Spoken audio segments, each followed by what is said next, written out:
Hi, we are Emma, Petya, Carrie, and Sasha, and we're talking about Confucius, Mencius, and the Analects. So first, we're going to talk about Confucius. Confucius, or Kongzi, was born in the Zhou dynasty, which was a time that was really notorious for its political chaos and disorder. He himself was very well educated, and his intention was to enter government service. So he traveled around quite a bit and he visited a lot of places, and he was essentially looking for a government that would embody his ideals of benevolence and kind of lead by example, because he thought the antidote to the disorder he was witnessing in society started in the government. And so if the government was virtuous and had good morals, then the people would embody those too, and then society would follow. Um, but yeah, he couldn't find anyone who would take him seriously, so he returned home to Lu, which was where he grew up, to continue studying and teaching his way.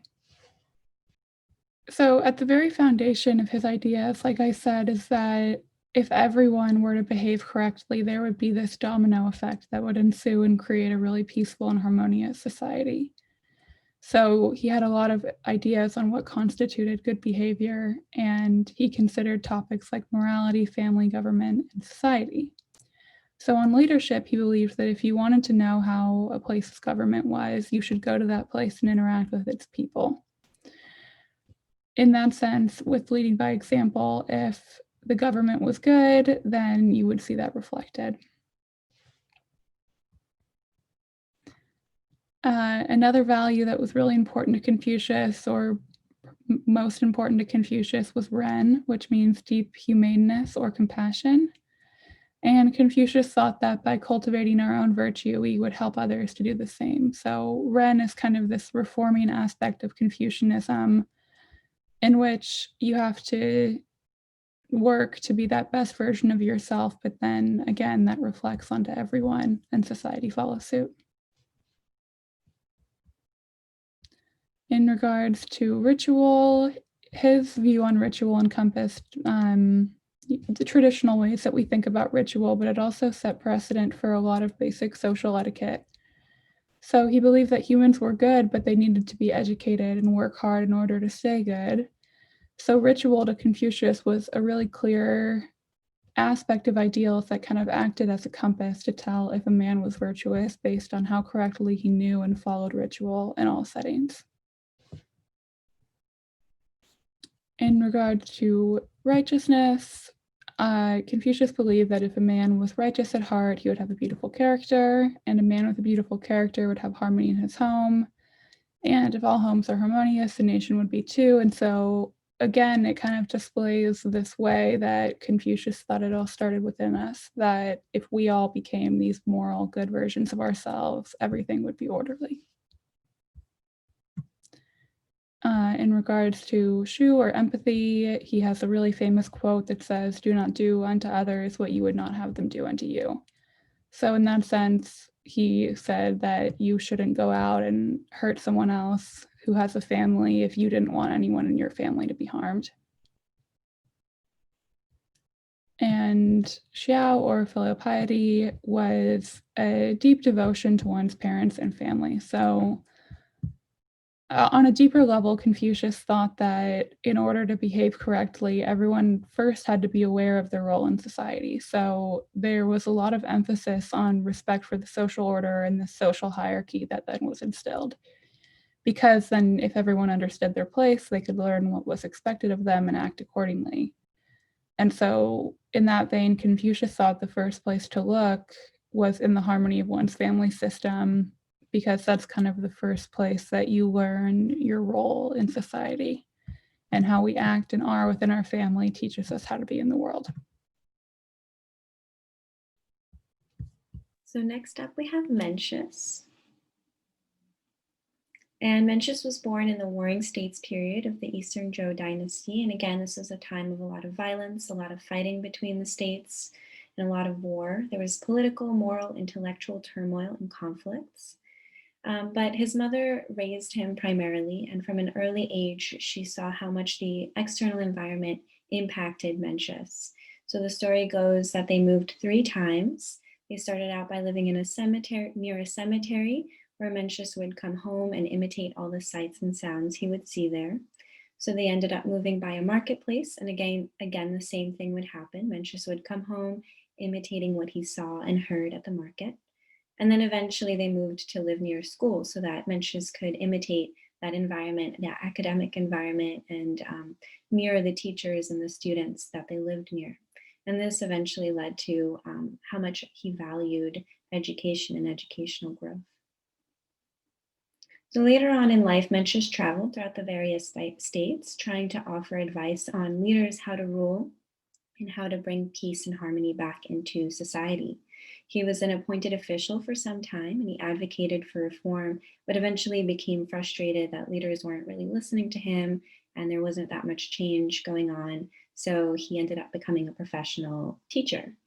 Mencius is a direct disciple of Confucius's grandson, and he took Confucius's major teachings and expanded on them. So he's said to be an idealistic Confucian or an orthodox Confucian.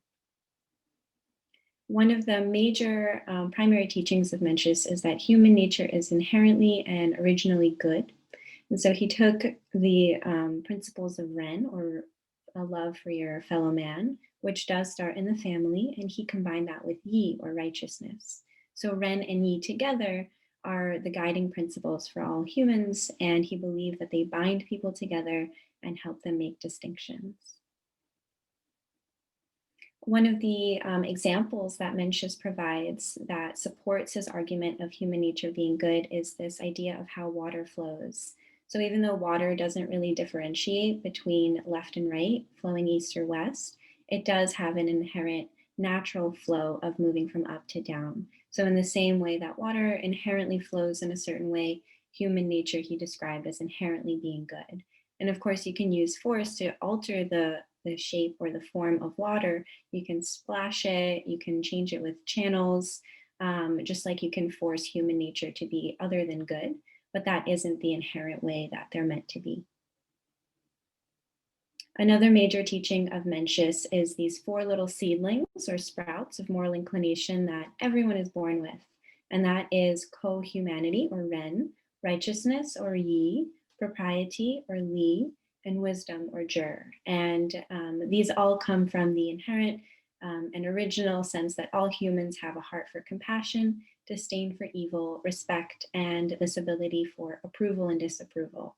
And so even though everyone is born with these 4 little seedlings, it doesn't necessarily mean that they'll sprout into full form of goodness. We have to nourish them, we have to water them, nurture them in order for them to sprout and grow. And the external environment really does impact on how these seedlings evolve over time.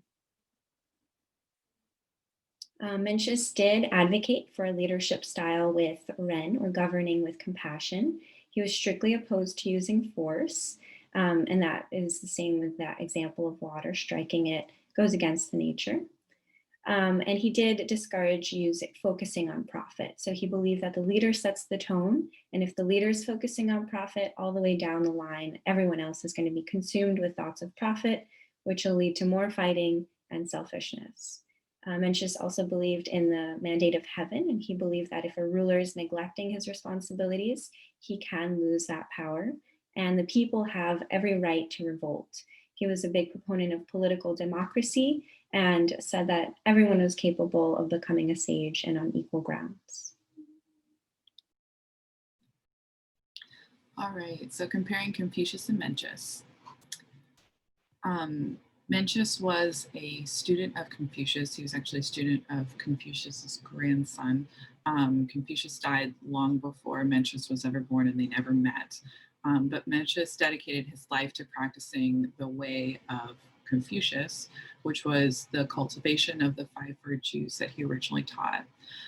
Historically, Mencius is regarded as one of the most important Confucian thinkers, and second to only Confucius himself. Confucius and Mencius, obviously, since Mencius was a student of Confucius, they are very similar in many ways, specifically for the virtues. They both believe that a person needs to cultivate virtues in order to live a good life. and that it's important to live a good life rather than it's not something that's achieved after death. Loving and being loved by the family is what begins our path to cultivating our virtues. Mencius just takes it a step further, discussing how the virtues were not just something that was externally applied, but something that we were all innately born with. So it's not necessarily something that needed to be educated, but something that should be cultivated within oneself that was already born with. Confucius and Mencius on human nature, they both believe that goodness is cultivated within humans. The difference is that Confucius believed that goodness or benevolence came from basically education, from filial piety that was within the culture, ritual, and cultivation of those. Goodness entails culturally and socially regulated action. So it's basically the culture that causes people to be good. Mencius believed that goodness or benevolence was inherent in all humans and that humans can cultivate those sprouts of goodness within themselves. In the same way, environment or someone born into an environment that couldn't cultivate those sprouts, it could destroy the inherent good nature of humans. And that ties into the parable of Ox Mountain, where this flourishing mountain exists. And just because sheep and axes are applied to this mountain basically, and it becomes barren, it doesn't mean that barrenness is the innate nature of that mountain. It's because of the environment that caused it to be that way. On leadership, they both believe that leaders should lead by example, and that effective government begins with the cultivation of self, which ripples out to improve families, communities, and countries. There were some differences in that Confucius believed that people needed to fulfill their duties in the roles that they filled. So if a ruler is a ruler, he needs to be a ruler, the son, and they need to never step out of the roles that they were born into. Only another ruler, as mandated by heaven, had the right to overthrow a ruler. Whereas Mencius believed that if a ruler wasn't doing a good job, that people themselves had the right to initiate a rebellion. Regardless of the role, they could rebel against their leadership.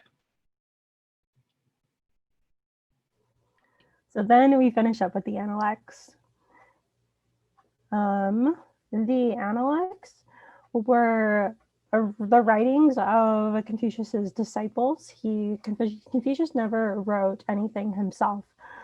In Chinese, the Analects translate to Lunyu, which means classified teachings or the ideas and language of the Analects. They were written during the Warring States period, which is when Confucius lived, and also in the mid-Han Dynasty.